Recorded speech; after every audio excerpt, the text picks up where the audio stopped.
Hey friends, and welcome to the second episode of Let's Talk About It. Today I sat down with my friend and naturopathic doctor, Mallory Ryan, and we talked about all things vulnerability, stress management, being authentic, and also the trials and tribulations of the world of social media. So without further ado, I won't get into too much detail. Let's get started with the show. Hey guys, so I'm here today with Dr. Mallory Ryan. She is a naturopathic doctor in Halifax, Nova Scotia. And I'm really excited to have this conversation with you today. We were already kind of chatting a little bit beforehand. I guess like life catches up with all of us. So we don't really have an opportunity to chat as much as we used to.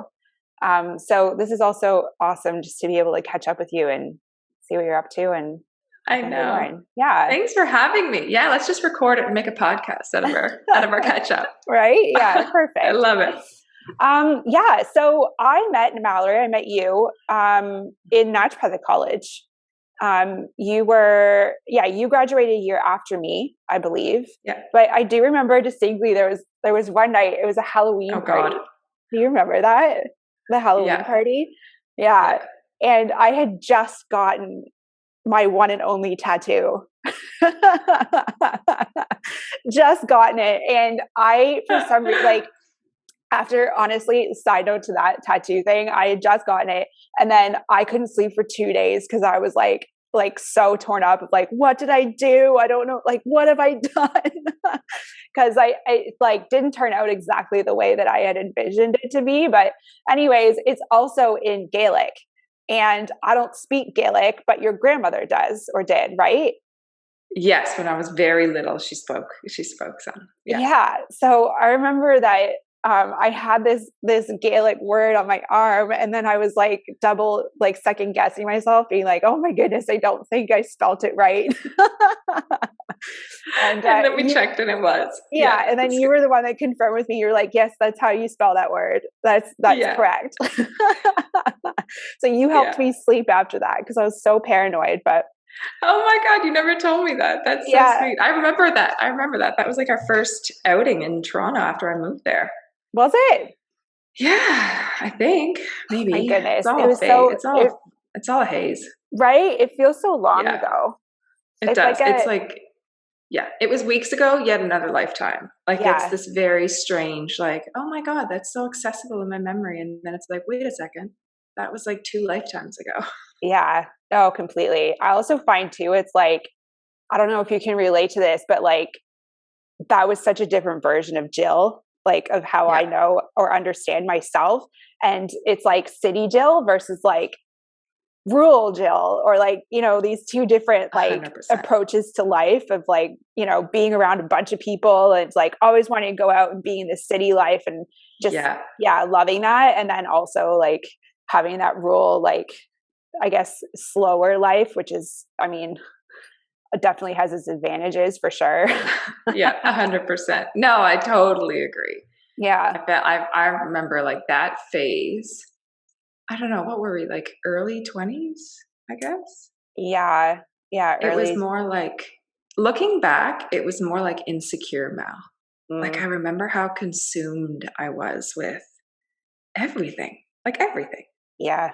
So that time and making sure that everyone's okay. Like everyone's okay. But it was still fun. It was still like a lot of fun, but a lot going on in my head. Totally. And I have to say something about you that, I mean, everyone wears their outside mask, if you will, different ways, right? And for you, it's like you have this air, especially when I didn't know you very well, that, you know, everything was so great and put together. And it's like you had this air about you of like, you know, life is great. And so it's like you would never in any element like take a second guess that, you know, maybe you were also struggling with the same things that maybe I was struggling with or anything like that, right? And I think that was how I struggled for so long, is because I knew exactly how to play the game. Like I knew exactly how to make sure that like no one knew that I was anxious or no one knew that I was insecure. And I think that was why it had such legs. It's because I was able to put on the mask. And the irony was that I didn't even know it was a mask until I started to grow out of it. And I was like, whoa, it's not that much work to just be rather than perform. And so I didn't even realize I was performing, but you're right. It was this, everything's okay. Everything's okay. I'll just fix things. I'll do this. I'll do that. I'll use my sense of humor, all that kind of stuff that now felt like my personality was more of a performance. Yeah. And that is, but at the same time, I would never trade it, right? Like when you talk to individuals, and it's very common. It's super common. So I think, yeah, I don't have my shit together. And I think that I started to embrace the fact that it's like a dynamic version of never really having your shit together, because it's not really what life's about. Like it's just evolving too much. It just moves too fast. It evolves too fast. It changes too quickly. And there's no real end game where you're going to take a deep breath and be like, okay, I got it. Yeah. Or like, this is perfect. I'm like being awesome. Yeah. Totally. I get that. That's actually hitting on that subject of vulnerability too. Because actually, let's talk about that. So I find the vulnerability world, like kind of brought in by Brene Brown, was such I think it was a good eye opener for a lot of us to understand that it's okay to talk about things that we're insecure about. It's okay to like be vulnerable in terms of talking about like so-called deficiencies, if you will, that we perceive in ourselves. To acknowledge when we're anxious, to acknowledge when we're afraid, and all that type of stuff. That it helps people relate more to others, right? To know that we all struggle with similar things. At the same time, I do also think that it's like the extremes of vulnerability, right? Where it's like, then you started to see people being almost a little too vulnerable, where it was like a little too TMI, if you will. Do you notice that? Did you notice that starting to happen? Yeah. It's like, I don't know. Do you want to speak to that a little bit about like vulnerability and your approach to it? Yeah. I know exactly what you mean. Like it's like, how do you show up as you are with and embrace your flaws and express that, yet not feel as though you're airing out every little thing about your life all the time. I think it just comes down to intention. Like, why are you doing it? Are you doing it because it's just who you are, and it's not even a sense of vulnerability? It's just sort of embraced, and it's who you are, and you don't even see it as necessarily a flaw or criticism. It's just you. And so you're expressing it not with the intention of being vulnerable, but you're expressing it with this air of like, well, this just is who I am. I don't even necessarily see it as a flaw or a character, or like a character flaw or a characteristic issue. But if it's, if your intention is to sort of like seek validation or compare pain or, from whatever intention and energy it's coming from, I think matters a lot.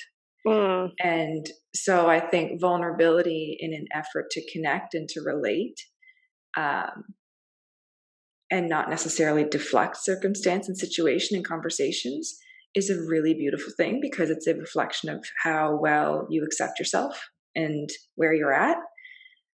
Vulnerability in the sense of sort of airing out everything that bothers you and sort of the inner workings of your mind at all times. What's your intention? For what reason? Why are you doing that? What is it? What need is that fulfilling for you? And if it's something where it's something that you haven't really embraced, you haven't really accepted, and you're just sort of rehearsing these negative thought patterns, it can do more damage, I think, than being vulnerable. And so I think you're right. I think we mask the idea of vulnerability with a lot of different definitions. Yeah, that I totally understand. I love that you mentioned the intention thing, because that's like, I mean, we are all energetic beings, and to some degree, depending on how in tune with that energy you are, that you can pick up. You may not be able to consciously put words to it, but there's something about the intentions or the energy behind what someone is doing that matters more than that actual thing that they're doing. And right. And I find that to be, it's an interesting nuance to try to play around with, even within yourself, right? To try to understand like your inner intentions and how that actually impacts other people. Totally. And I think I like, that's something that when I started to realize, or when I started to think about my intentions, like why am I doing this? It completely changed everything. Because like you can, for instance, like you can go to the gym because you hate yourself, and you can go to the gym because you love yourself. There's a completely different experience there. Like you'll never know my experience. I'll never know your experience. It's like this inner world that we live within. And we're responsible for deciding, is it a beautiful world or is it shit? Like, am I self-loathing and self-critical, or am I self-supporting and self-compassionate? And I think your intention decides which direction you take. And intention is basically what it comes down to, awareness and questioning yourself. Like, how do you feel around vulnerability? Like, because you and I have similar pasts, right? Where I had the same kind of idea about you. I was a little intimidated by you when I first met you, because it was like you had your shiz together. And I think that can be turned into a superpower, because we're able to connect and relate in the nuances of facial expressions. But how do you feel around vulnerability? Because you're out there, right? Yeah. I feel like my experience of describing my own experience to others has been a result of way too much therapy, like way too much talk therapy, where like I started in therapy when I was 15 years old. And it was like because I was such a people pleaser, that it was, you've got the therapist kind of pushing you to say things, or, that are personal, that you don't really want to talk about. But you're supposed to, because that's what a good patient does.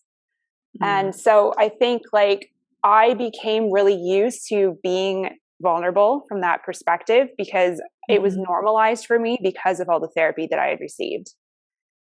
Now, from that perspective, like I think as a younger person, in order for me to understand that, like being vulnerable and what that means as like in the real world, I suppose, like as like a teenager, someone like a young adult, I definitely have been like 180 back and forth, like trying to figure it out, like where do I fit in, and like what feels most comfortable to me.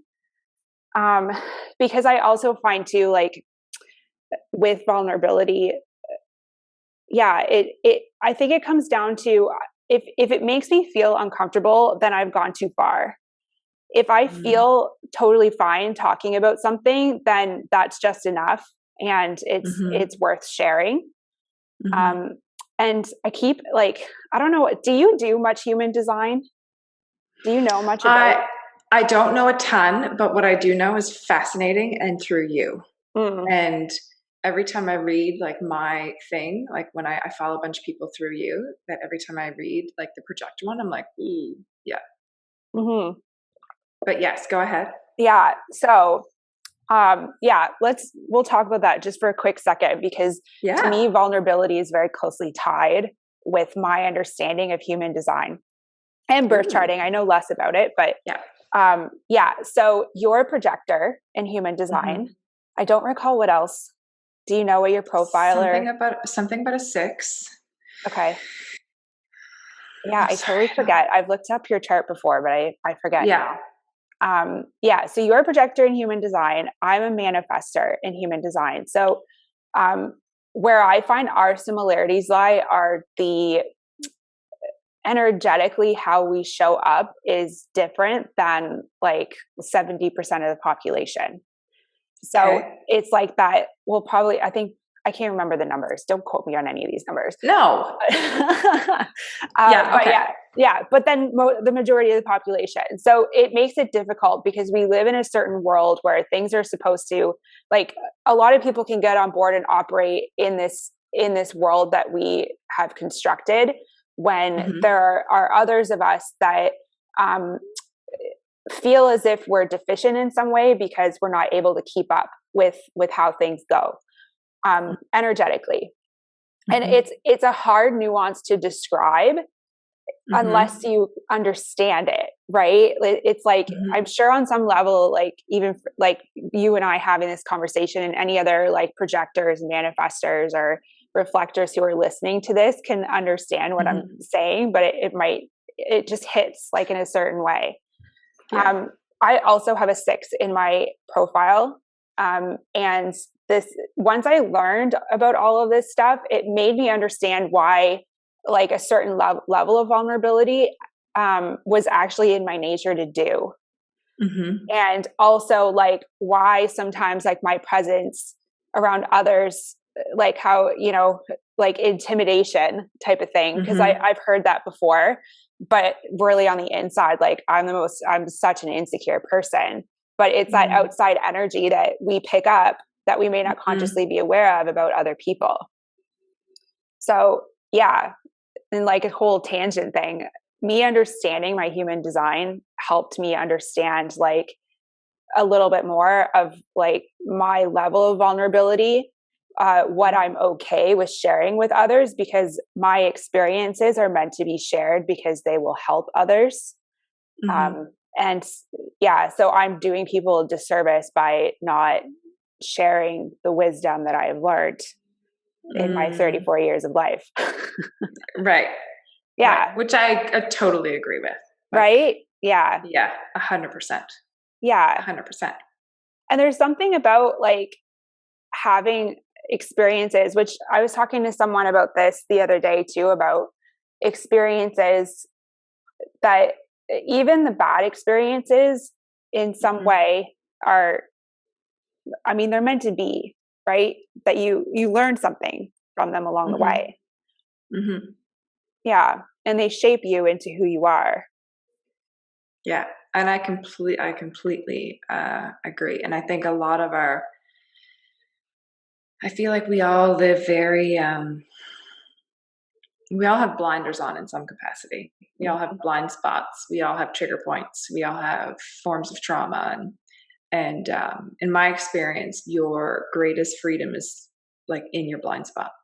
It's when you go through these really difficult things. And 1, you survive, and 2, you learn, and 3, it just becomes this level of awareness for you. So I agree. I think some of the most difficult things you go through are some of the biggest lessons we'll ever have. And it just inches us closer to a sense of freedom. Like a sense of being like, okay, I'm here. This is me. This is what I do. This is what I want. This is what my life's about. And then that conversation changes with yourself weekly if it has to. Yeah. Yeah, totally. So just while you were saying that, I was thinking about like the association of like all these negative experiences that we've had, and then the trauma response, because you do a lot of work around the trauma response, right? Yeah. Can you speak a little bit about, like, elaborate a little bit more on working through a trauma response and what that looks like as we age, not an acute trauma response? Yeah. Right. I think it's important to distinguish between there's so many layers to this. Like our body, like the nervous system is a very visceral, physical body inhabitant kind of thing. Whereas a conditioned stress response is like an acute reaction when we get triggered. So something happened, we get triggered as we evolve, as we age. Usually when we're quite young, we just sort of develop these patterns of triggers that really bother us. And we're just trying to grow up in a world that feels safe. So if our safety is compromised, and it doesn't mean physical safety, it can be psychological safety. So if you were born feeling as though like you could throw up on anything and scream and lay on Walmart's floor and all that kind of stuff, it was a very safe world because you just could do that. If you had experiences where even it could be fairly minor when you look back, if you have experiences where you were corrected or you were punished or certain things were said to you or whatever it may be, all of a sudden the world doesn't feel very safe. Mm. And you don't feel very accepted. And so we all have this desire to belong. We all want to feel as though we belong and we're safe in the world. We are pack animals. And so we will shapeshift ourselves to feel as though we belong, to strengthen our sense of safety and our psychological safety. And so we develop these patterns of being, like you mentioned, people pleasing. Same thing. I was a people pleaser, huge, where it was, I don't know if I would say past tense, but much better now. But it's an evolving thing, whereas I would compensate, I would secure your opinion of me by compensating and making sure that you were pleased by me.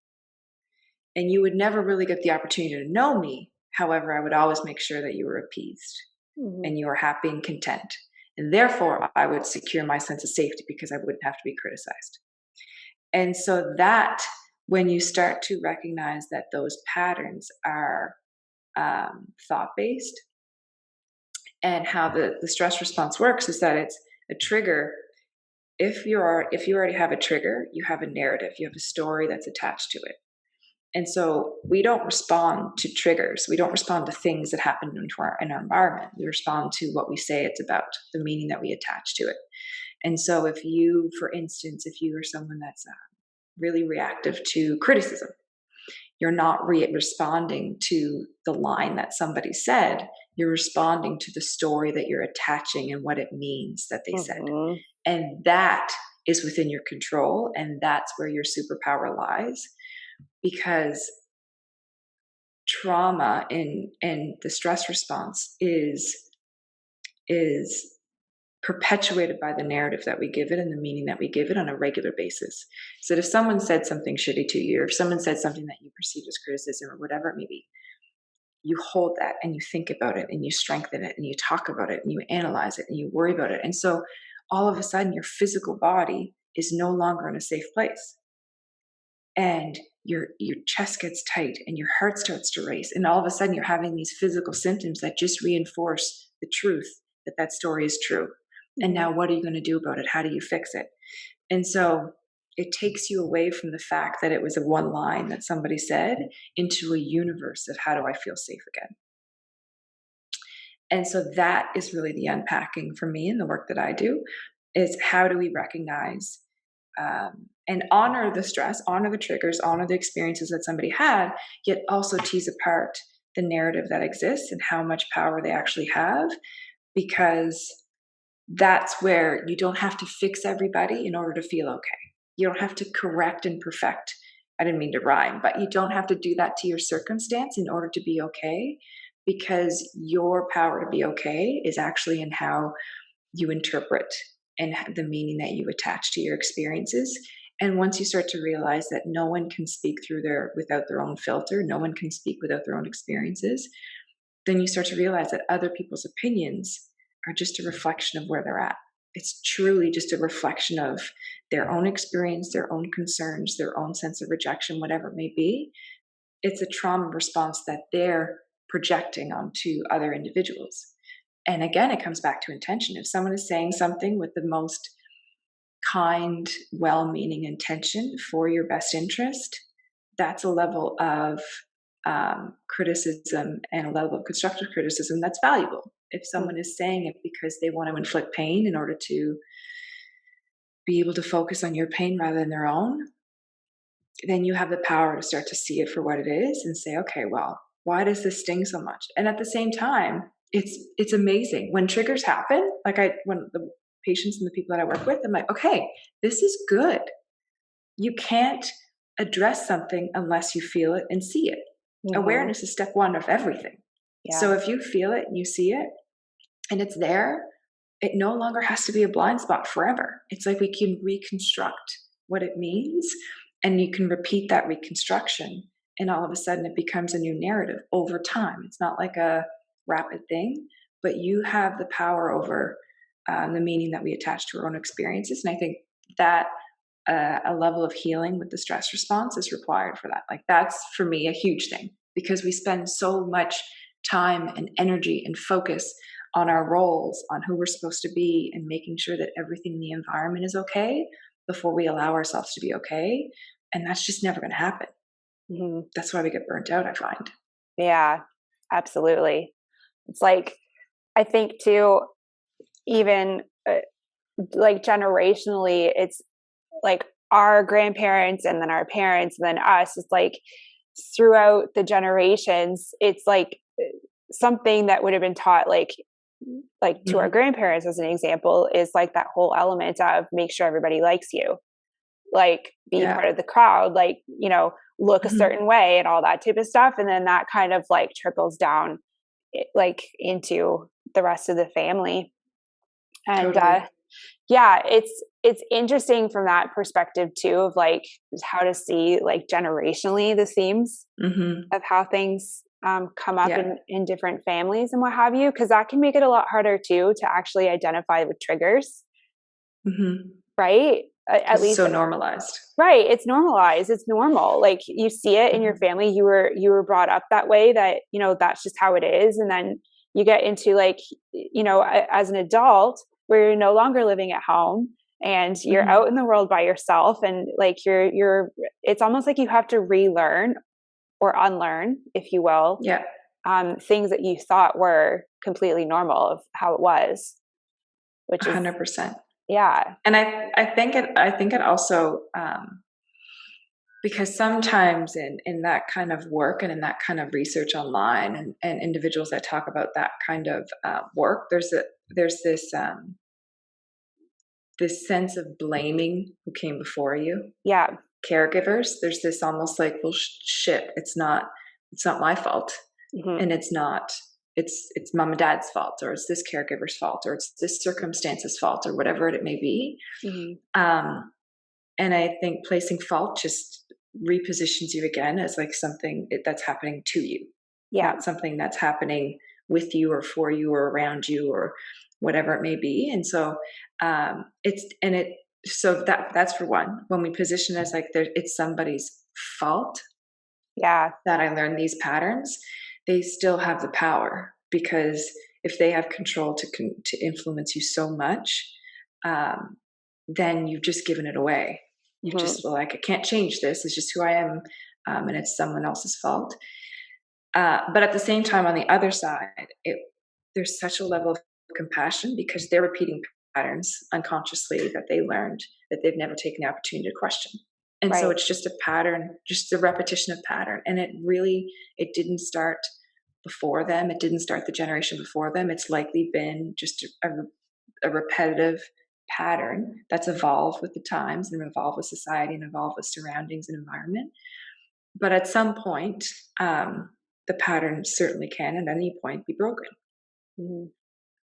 And I think that's when you start to recognize, sure, it's maybe not my fault, but it certainly is my responsibility. If this is the life I lead, if this is the head that I have to live in, if this is sort of the experience that I have, you only have the experience of yourself forever.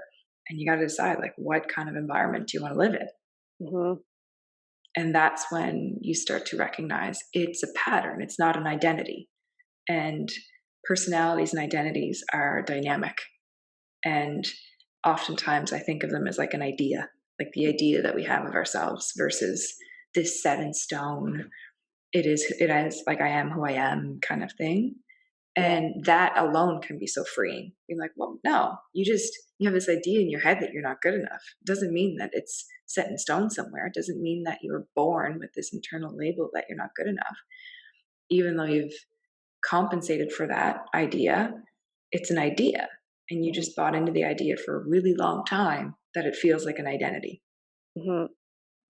Yeah, I understand that. There's also something, what you said too, that it kind of sparked something that I was curious of your opinion about like, we live in a world where all or nothing thinking is very normalized.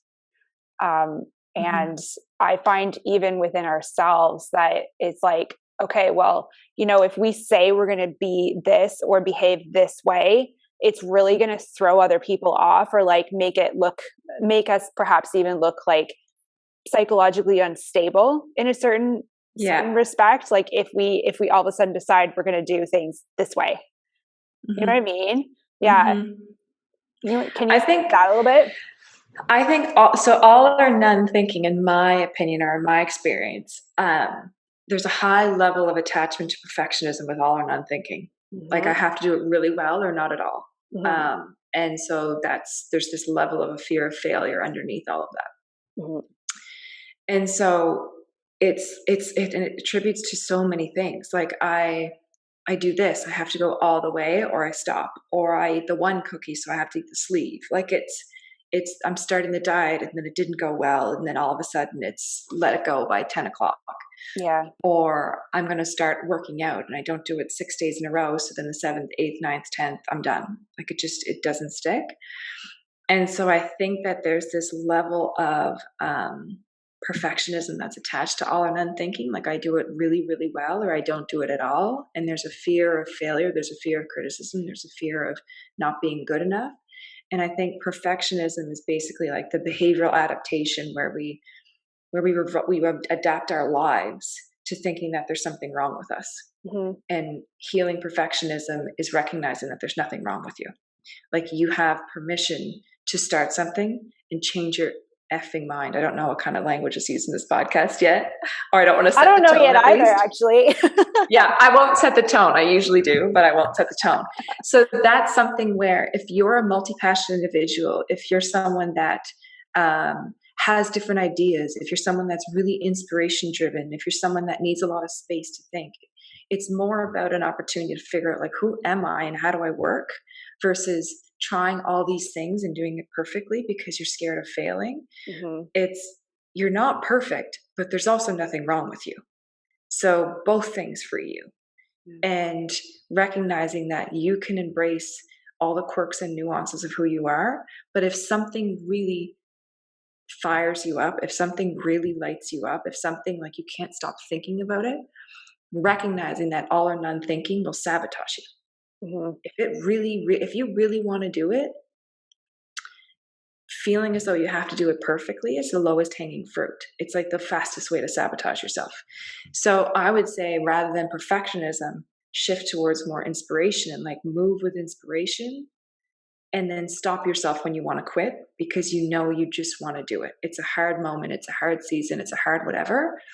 And ask yourself, what do you need? Because doing it all or doing nothing both get you nowhere, because you can't do it all, and doing nothing just keeps you in a state of frustration. So I think there's this level of, what are you scared of that's attached to all or nothing, that has to be examined, because it's everywhere.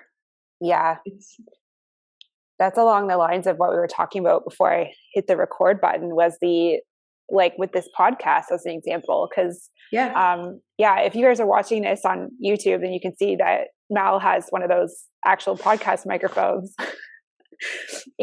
Which I wish that I had. Maybe someday I'll get one. But we were talking about how like start before you're ready type of thing. And in that respect, otherwise, like this podcast wouldn't have even started. We don't know how long it's going to go for, but it was something that I felt like was exciting, and that it's something that I just wanted just to do. Right. And I think too, it's like, if I were held back by like old Jill and the idea of perfectionism, that all or nothing thinking would have been like, well, I have to get all the right setup of everything. I have to like do all this preparing stuff, which doesn't sound as fun, but still like, must be done in my perfectionistic old mind in order for the podcast to happen. And then once I do it, then I must continue on for X amount of time. And I think too, from that perspective, it's like, I personally struggle with that, of the idea that I don't trust myself, that I had this idea, I'm going to bring it to life, but I don't trust that I'm going to carry it out. Right. Like that's definitely like an insecurity of mine. But it's constantly putting yourself in the face of that insecurity and learning to trust yourself that irregardless if I carry something on or not, the fact of the matter is that I did it and I trusted myself to go as far as I felt was necessary for me to go. Totally. Yeah.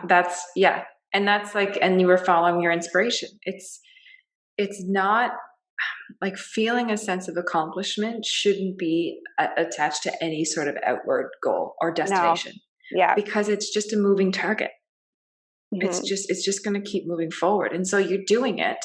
You recorded, this is your second. You have a podcast now. Yay. You never touch it again. You had a podcast. It's not about, and you really wanted to, and you were inspired about it, and you couldn't stop thinking about it for months. You told me that, like, this is something that you really wanted to do. Amazing. You're doing it. It's not like you're getting ready to do it. You're doing it and identifying as a podcaster and using that dynamic sense of identity as being like, this is what I'm doing now. Yeah. And when I change my mind, that's okay too. So long as the intention with changing your mind is you're shifting your inspiration to something that you feel is better. Yeah. It feels more aligned rather than I got bad reviews or whatever. Yeah, totally. That kind of thing. Yeah. That's also, I'm thinking about a client of mine for business related stuff. And it's funny, like we all do it, where she's held back on herself from like putting stuff out into the world because it's just not quite right yet. Right. Yeah.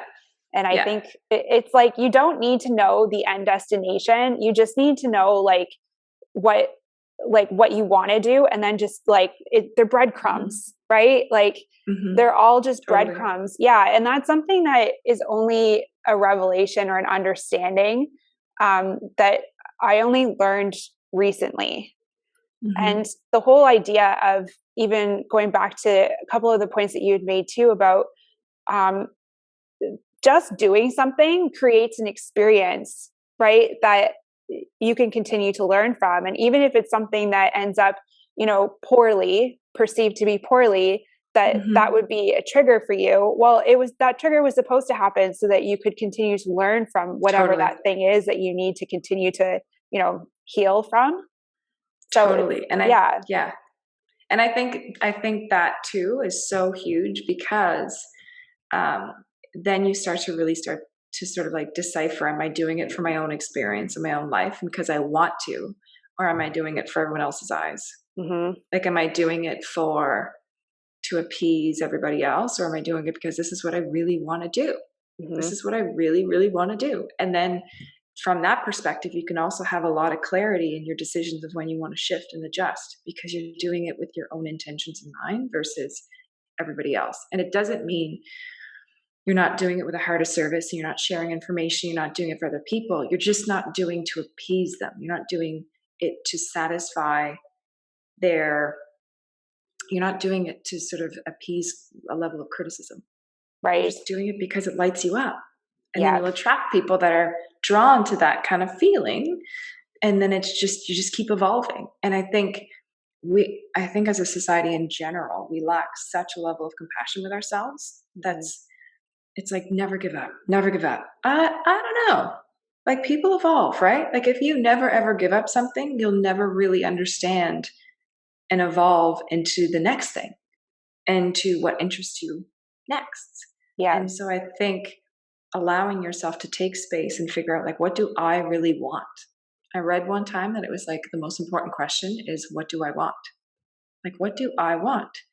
And if you never really get the chance to ask yourself that, you'll always be feeling like you have to stick with one thing or holding out or focusing on something. And there's also this thing in psychology where we've come so far that we're not willing to let go because we've put so much time into it, and we're willing to invest future time, even if we don't want to, even though the past time is gone. It's no longer accessible to us. We're willing to invest just in the namesake of how much time we put into something. Yeah. But following your inspiration and intention is a huge thing. I love it. I love that you started a podcast. I think it's amazing. And I also would love it if you're like, now I want to do this. Yeah. Or take a break or whatever it is, because it's just, you're moving with what inspires you. Yeah. I think a lot of women, especially, I think just because you and I primarily work with women, the whole idea of self-care is, it's hard to get over the hump of believing that self-care is selfish. You know what I mean? Like, yeah, it's such a big thing. Because even when you were saying that, I was like, yeah, but, you know, in terms of like some of my thought processes. And so it's like bringing the awareness to, again, and like, I'm not perfect. This is taking me a long time to figure out. And I'm still not like, I still haven't figured it out. But bringing the awareness to understanding that what's best for you is best for everybody. Mm-hmm. Right. And that it's not selfish to pay attention and follow those things that light you up, follow those breadcrumbs that you want to follow. Because that's how you're actually going to be helping other people. Exactly. And I think self-care is just the access point to, just like I said, like that internal, like that inner environment, like where you live inside. That access point is self-care. Like how much you will attest to your needs and attend to your needs and support yourself and place boundaries and have a level of awareness and emotional awareness in what you need and how to communicate. And I think the world needs more women that are like, no, this is what I want. This is what I deserve. This is what fills me up. And I will fill everyone else up as well along the way, because that's just in our nature. That's sort of like feminine energy. Mm-hmm. But that level of this is the life that I want to lead. And in doing so, giving permission to all the women around you to be like, and you can do it too. Mm-hmm. It's that access point to saying like, you need self-care. It's not this sense of luxury or this break or this goal. It's actually a necessary component of sustainability and living the life that you actually want. Yeah. And truly being of service to others. Totally. And I think self-care has gotten the rap of like bubble baths and whatever, but it's not, to me, it's more so self-care is like a knowing yourself. Mm-hmm. It's like, what do you need right now? Do you need a walk? Do you need a book? Do you need a talk? Do you need like quiet? Everybody just quiet. Do you need food? Do you need to speak to yourself kindly? I think self-care is more just a knowing yourself so that you can navigate with the level of awareness and clarity rather than going really, really hard and then taking a bubble bath. Yeah. Like balancing hustle with off. It's not like this on off sort of thing, this really, really aggressive push. And I also think like that level of push, I have this inner belief that there's an ease to life that we know most of us don't access. Mm-hmm. There's a level of ease that can happen in our lives and a level of contentment and acceptance that society runs from. Yeah, it's not really put in our, it's like the hustler mentality is so much sexier, right? And totally. So yeah, I get that. It's like learning to trust that you have nothing to lose trying something differently, and that ease element too is definitely part of that. And you have nothing to prove. Yeah. Like it's your life, and it's not that working hard isn't a virtue. Like you and I both work our asses off, but knowing like it's one thing to work really hard and know what you want and strive toward it, and it doesn't feel like work because you love it so much, yet also knowing how to say no, and also knowing when you need a break, and also knowing how to balance it with, is this right for me, or does this feel misaligned? And I think self-care is that practice of knowing yourself and what works for you. And the more that you know yourself, the more you don't have to defend yourself, because it's just a truth. It's just, it no longer, everyone else's opinions no longer have as much weight or credibility, because you kind of just know yourself. It's like, it's okay. I love that. Is there anything else that you want to mention before we end our conversation? Any words of wisdom, any thoughts that came to mind that you wanted to share? Yeah,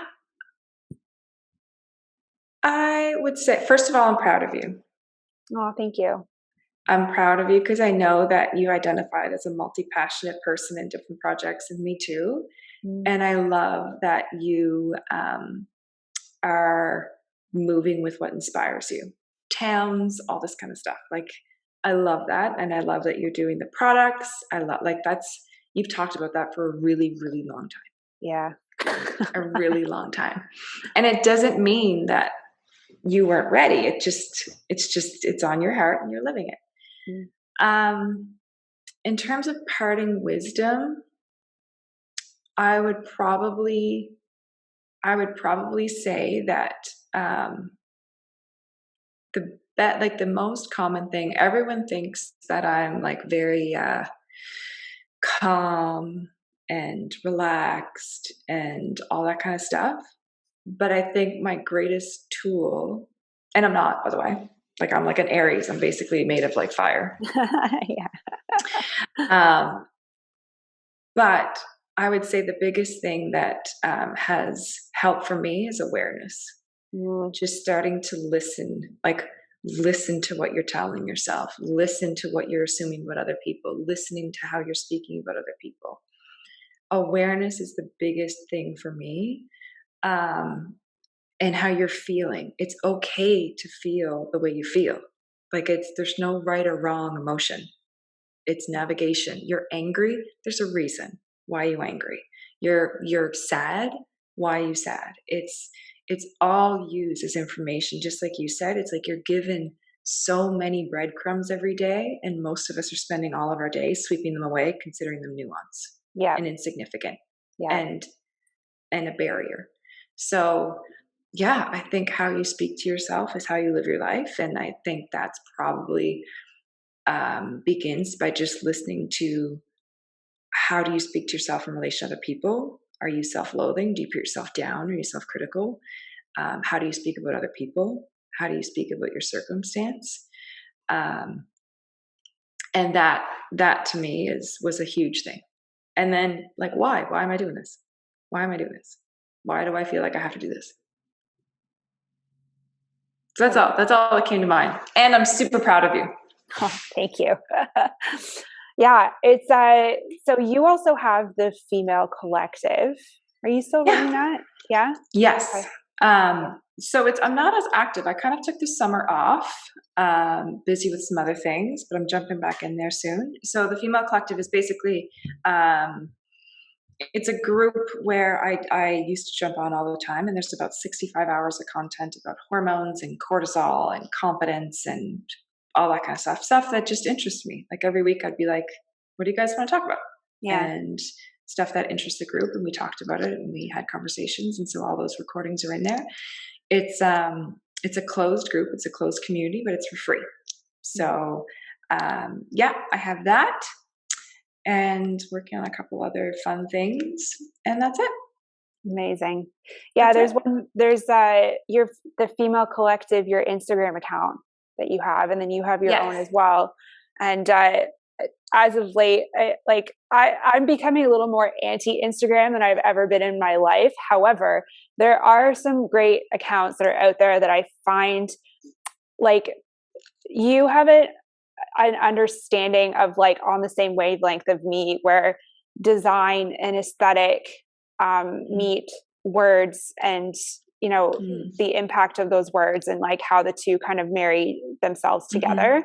And I find like everything, like your aesthetic on your Instagram, and then like the quotes and the thoughts that you share are super powerful. It's like one of those Instagram accounts, well, both of them that you have, but like those types of accounts are the ones that are actually like powerful and mean something, as opposed to, I think, a lot of the things that totally. And thank you. Hey, you're welcome. And I think that speaks to the point of environment. Like your social media is an environment. Like, what are you following? What are you putting into your environment? What are you consuming every day? Because that's going to affect you. Yeah. We're very sensitive beings. It's like the old adage with like the fish in dirty water, just change the water. The fish Yeah. is 100%. At the same time with that too, it's like, don't be an ostrich with your head in the sand. no, Like, no, for don't sure. unfollow people just because they said something you don't agree with, right? Like, Totally. yeah, it's like that level of Totally. awareness of like, how do you clean your fish water? Yeah, totally. And I think you use it as blind, like you use it to figure out your blind spots. Like, Yes. why does it bother you that this person's saying this? Or why do you feel attacked? Or why do you feel whatever? Yeah. But if you feel like that every day because you're drawn to that state of alarm, you're so accustomed to being alarmed and on defensive all the time, and it feels familiar to you, then start to recognize that what are you drawn to, what feels comfortable, yet what are your blind spots, and then just dancing with it and playing with it. But all of it being so curated and head in the sand, not great, and being totally triggered and activated and defensive all day because whatever you're watching, and it has nothing to do about the posts. The posts are just like a mirror. It has nothing to do with the post. It has nothing to do with it. Yeah, actually, I know we're winding down the end of this conversation, but there was one thing I wanted to mention about that too. Is I yesterday on YouTube I learned about a dopamine detox and what that was. I didn't really understand what it was. So it's like how you just eliminate for like 24 hours things that would excite dopamine, like computer screens, social media, like junk food, that kind of world of instant gratification type of stuff. And it's the same with, the themes of people craving drama, or people craving like things that'll piss them off, stuff like that. Like, to become aware of what those things are and challenge yourself to do a detox for like a day of like, okay, like I'm just gonna, all those things that like are like, dramatic, that I like desire to have that feeling towards. It's like becoming aware of what those are and like taking a step back for a day and seeing how you feel. You'll be totally bored, but I know. And because chaos can be the best distraction. Yeah. It can be the best distraction from what you're struggling with. Like emotions that don't want to be felt are usually easily distracted. So you just want to distract yourself with them. Or it's something that you're comfortable with. You grew up with chaos and it's a comfort zone for you. So the quiet screams. But that I tell people, like, when you feel so uncomfortable when it gets quiet, stay there. Yeah. Like it's like fighting the fight and being like, okay, it's really uncomfortable, and recognize how habituated you are, how mindless we are when we grab our phone, when we grab certain foods, whatever it is, how we're so habituated to our lives that we don't even recognize it. Oh yeah, 100%. That's actually, that's such a great time. I feel like that would be a whole other podcast episode for us to talk about 100%. Is like habituation. And because even like the hormonal responses that come out of that we become addicted to them. Yeah. 100%. And that's something that I think we should all remember, that like social media was very intentionally created. It was intentionally and brilliantly created as the biggest social experiment of all time. Oh yeah. And the currency of social media is your attention. So ads pay for your attention. And so your attention is based on habituation. So we mindlessly grab our phone to make a phone call, and we check Instagram, we check email, we check whatever beforehand because we're so habituated. But yes, I agree. I think a detox is great. I think understanding your environment is huge, but I think that when you take it away for a minute, know that it's hard. When you change things, it's hard. Even knowing it's going to be really, really hard is a good thing, because the hard won't make you feel like you can't do it. It's like, okay, like normalize the hard, be like, okay, this is hard. And then you start to realize, I'm so mindless with this. Yeah. It's so consuming. Oh yeah, totally. Yeah. Let's talk about that sometime, because I really do think like it's the actionable steps behind like learning how to do that is difficult. Yeah. And there's a lot of them. There's like even the man that's coined the social media billionaire, the social psychologist that was associated, BJ Fogg, associated with Silicon Valley billionaire maker, is what he's like, his coined. Now he's come up with the last few years strategies for untangling it. Interesting. Changing habits. Okay. Yes. Do you want to do another one sometime? Yes, we are totally going to talk about that stuff, because I really do believe that type of information is so important right now for all of us. Mm-hmm. Yeah. Okay, cool. We will definitely plan to have a conversation around that soon. Yes. Cool. And I'll tell you one little tip first, turn off notifications. That's a big thing. Yes. Any dings. Yeah. So that's one of the access points. But yeah, and never have your phone vibrate ever. Never. Never. It's like little blips of cortisol responses every single time. Totally. Yeah. So notifications it's just like we're either responsive or reactive, and notifications put us on the reactive all the time. Mm-hmm. Like our attention doesn't matter because we're willing to just give it away to someone else. Yeah. Yeah. Oh my goodness. Okay. Wow. Yeah. We're going to write down a bunch of stuff that we can talk about next time about all of that stuff. Cause it's so key. There's so many points there. Yes. We'll plan it next time. We just had a conversation. Yes. We riffed this time, but maybe next time we'll plan a little bit more to specifically talk about one topic. Okay. Thank you so much. Thank you. Yeah. Thank you for having me. And we'll get you back on here again sooner than later. Bye. See ya. And there you have it. I hope you guys enjoyed this episode.